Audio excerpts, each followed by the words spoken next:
During World War II, the skies over the Pacific became a graveyard of airplanes and shattered hopes with every mission launched.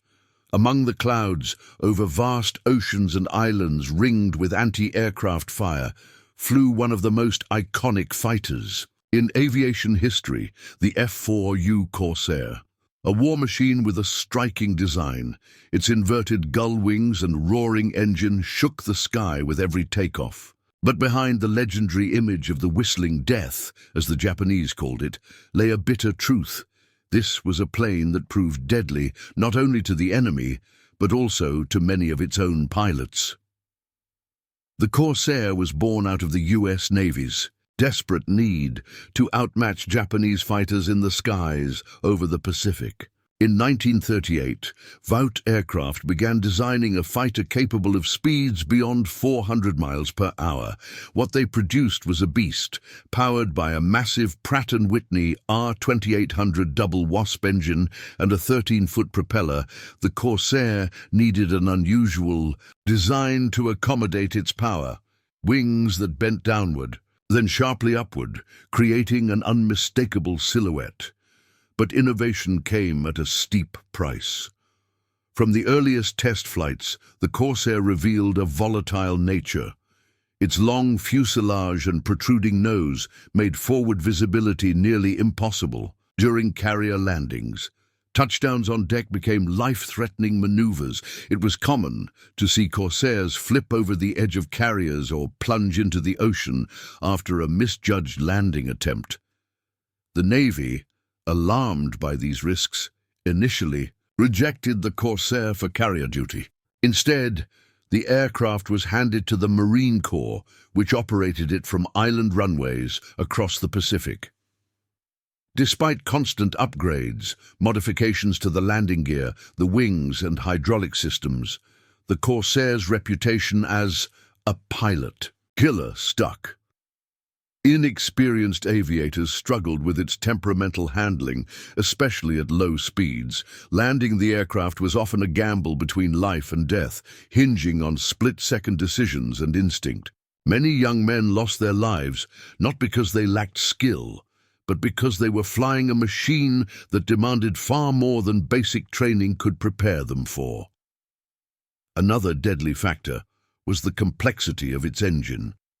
Though immensely powerful, the R2800 demanded constant vigilance. A faulty cooling system, a poorly regulated fuel mix, or a minor leak could result in in-flight fires. And unlike trainer planes, the Corsair offered no margin for error. Flying low over the Pacific meant pilots had very little time to recover from a stall or spin. Once the Corsair began to tumble or lost lift, chances of survival plummeted. The brutal nature of the Pacific theater also contributed to the grim toll. Corsair missions often required long flights over open ocean, where any mechanical failure could mean a slow, lonely death at sea.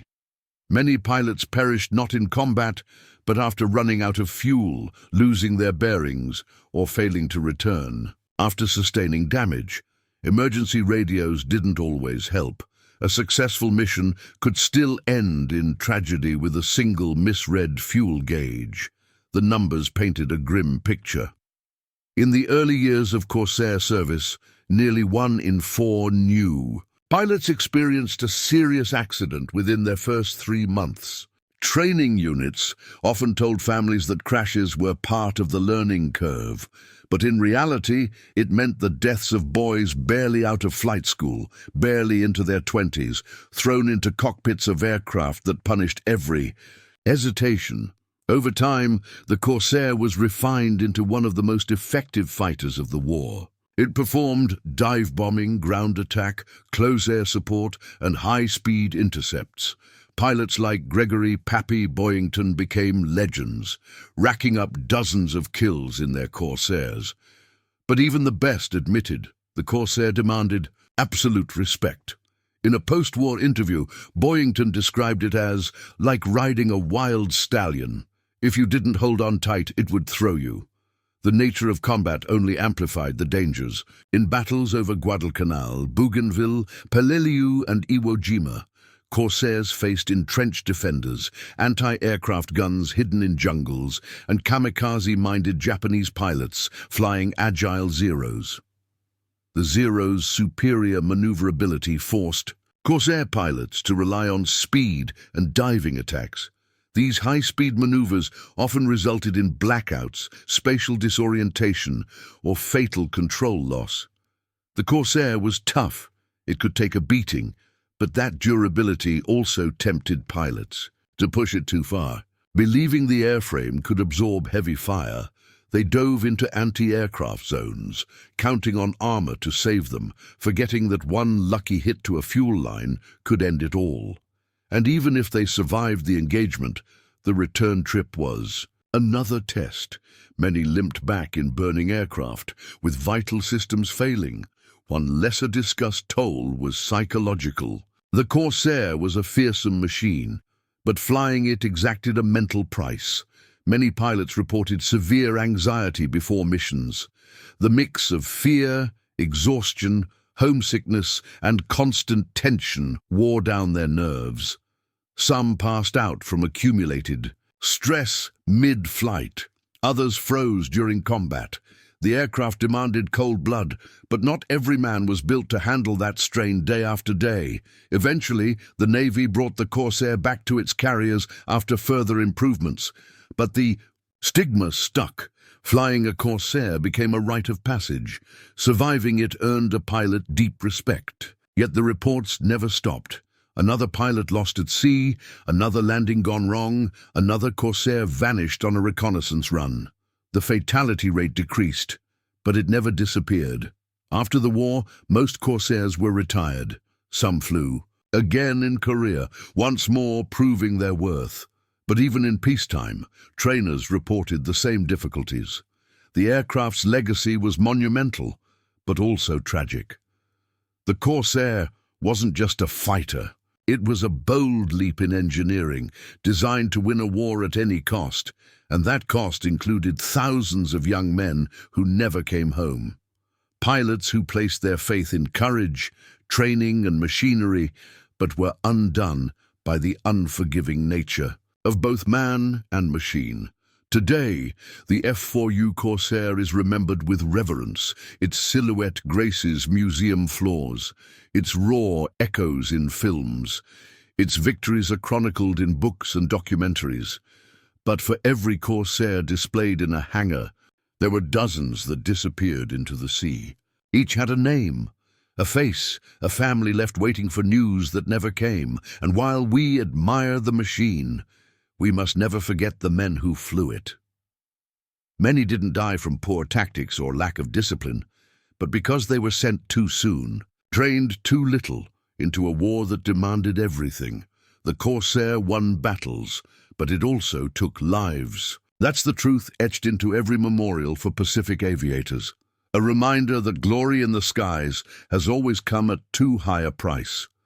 Over time, it became clear that the Corsair wasn't just a combat aircraft, it was a test of survival. The flaws and limitations of its original design never fully disappeared. Even after upgrades to the landing gear, a widened canopy for improved visibility, and adjustments to the hydraulic system, many of the underlying issues continued to affect its accident rate.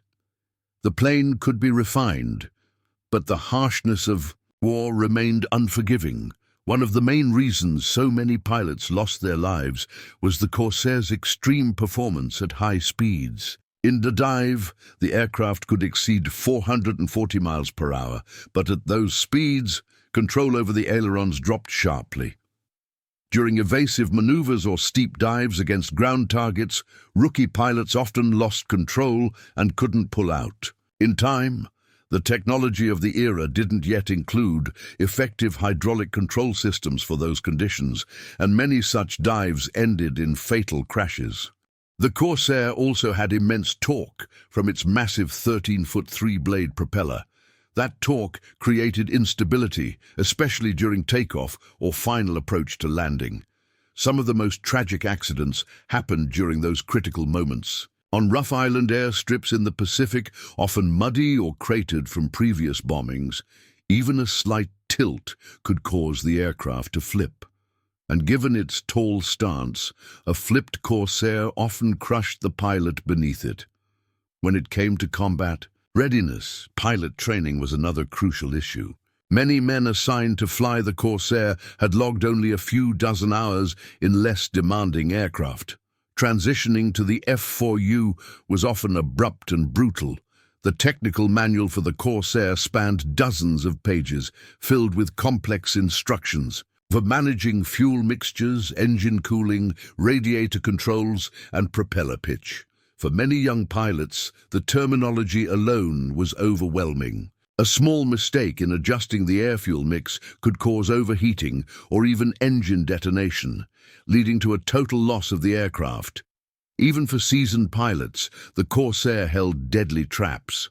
On close air support missions, where pilots flew low over enemy lines to destroy troops and armored vehicles, Corsairs became easy targets for Japanese machine guns and mortars. These missions often required multiple passes over the same target, increasing exposure to ground fire.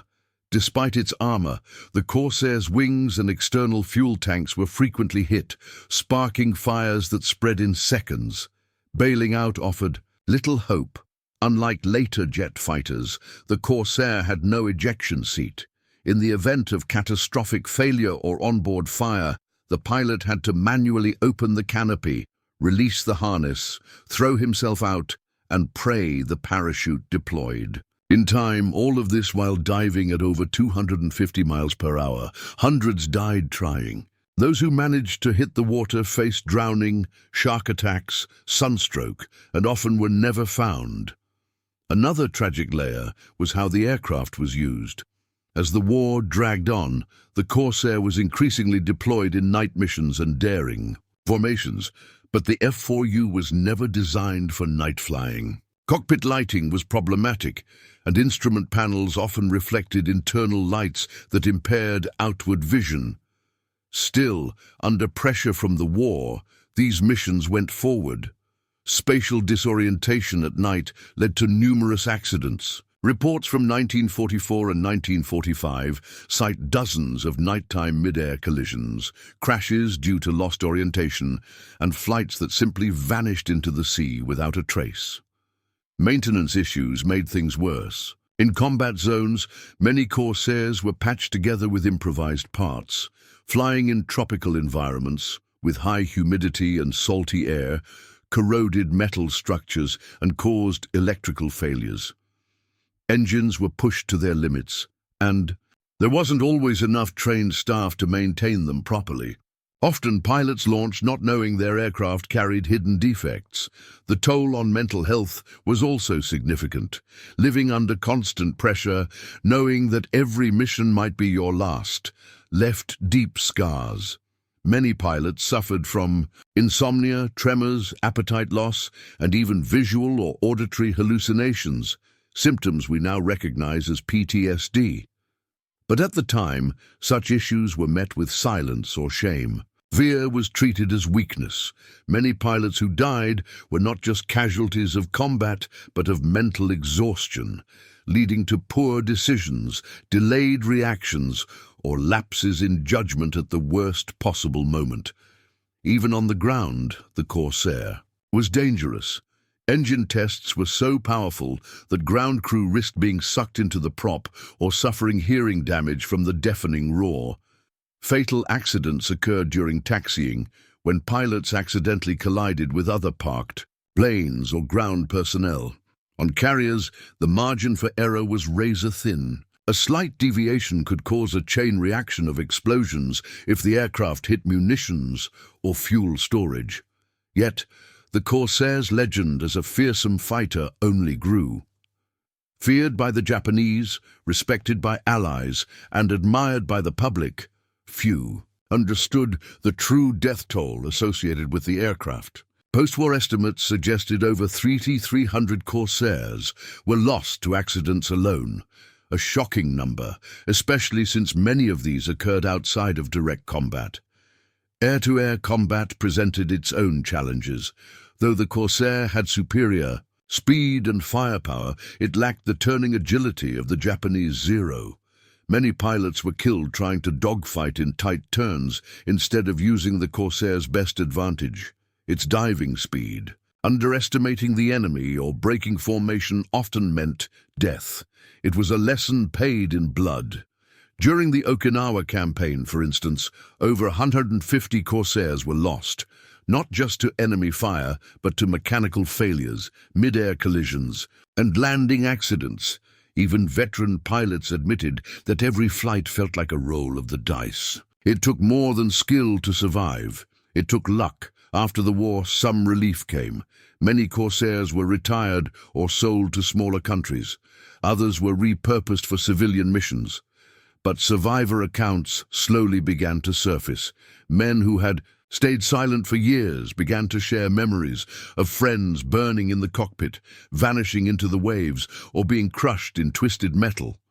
The Corsair had become a symbol, but behind that symbol was pain. Still, the F4U also saved lives. Its firepower, speed, resilience under fire, and range made it vital to winning the Pacific War, and those who survived the beast emerged forever changed. Some became flight instructors, decorated heroes, or test pilots in the jet age, but all of them carried the shadow of those who never made it home. The Corsair's story, then, is not just about engineering or strategy. It's a human story. It's about young men who left home, crossed oceans, and faced hell in the skies inside a magnificent but merciless machine. It's about courage and loss, triumph and trauma. A reminder that even mankind's greatest achievements come at a price, and that price is often paid in silence, far from cameras, books, or speeches. Today, when a Corsair flies at air shows, painted navy blue, its insignia restored, and its engine purring like the old days, few in the crowd realize how many died trying to tame that machine. But the veterans know. Those who read the reports, who heard the radio calls, who saw the wreckage in the surf, they never forget.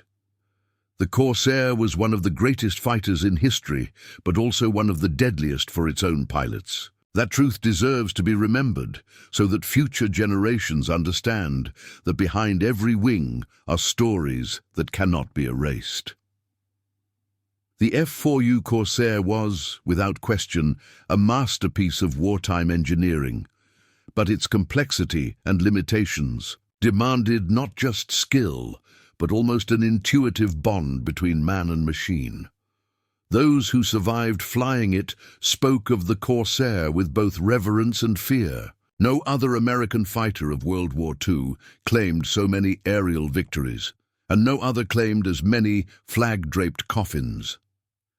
As the Corsair ruled the Pacific skies from 1943 to 1945, new lessons filled the pages of operational reports. One fact stood out: the plane caused more accidents on the ground than in air combat. Its landing gear, though reinforced in later models, still suffered structural failures, especially on rough, makeshift runways. The Corsair's weight distribution made it prone to tipping dangerously during landings, especially on carriers. In many cases, the right or left wheel would dig into the runway or bounce violently, flipping the aircraft and leading to fatal outcomes. This type of accident was especially common during island campaigns like Tarawa, Guam, and Saipan. In these operations, Corsairs provided low-level bombing and precision strikes to support advancing ground troops. But the hastily built airstrips on these coral islands were uneven, cratered from previous bombings, and laid over unstable ground. Many times the aircraft took off overloaded, with external fuel tanks, bombs, and ammunition. Combined with rough terrain, the result was often disastrous. The sheer size of the Corsair also posed logistical challenges. It was wider and heavier than earlier fighters like the F4F Wildcat. On carrier decks, that meant less room for maneuvering. A single miscalculation by deck crew or pilot could lead to collisions. And when that happened, fires spread quickly.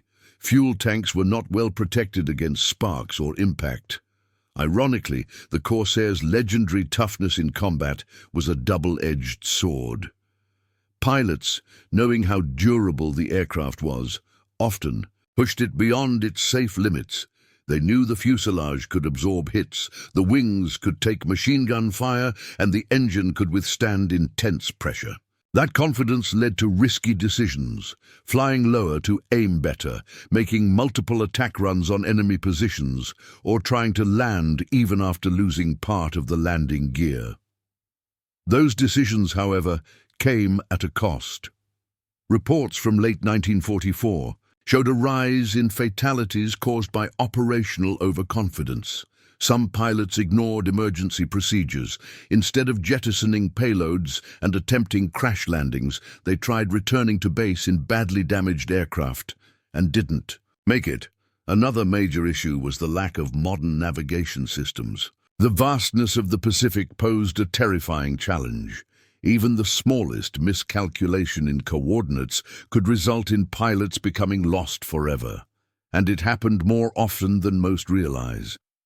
Corsair pilots frequently flew hundreds of miles from base with nothing but maps, compasses, and visual estimates to guide them. Many were lost in what became known as ghost flights, disappearances without radio contact, without wreckage, without answers.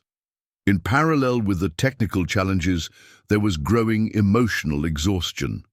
Many Corsair pilots flew dozens of missions in just a few weeks. There was little time to rest and no structured psychological support. The constant stress, fear of death, longing for family, and survivor's guilt created a toxic emotional environment. Some pilots simply broke. They suffered mental collapses and were pulled from service for extreme fatigue. For others, help came too late. During the Philippines campaign, Corsairs played a vital role in covering Allied troop movements, but it was also one of the deadliest chapters for Corsair pilots. The Japanese, growing desperate, had fortified the islands with massive anti-aircraft firepower.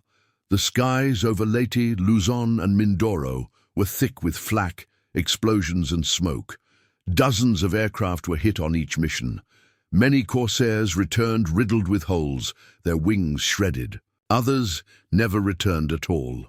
One of the most haunting stories came from pilot Jack E. Norman of VMF 222. In a letter to his sister, he described taking off with two close friends on a March morning in 1945 for a support mission over Luzon.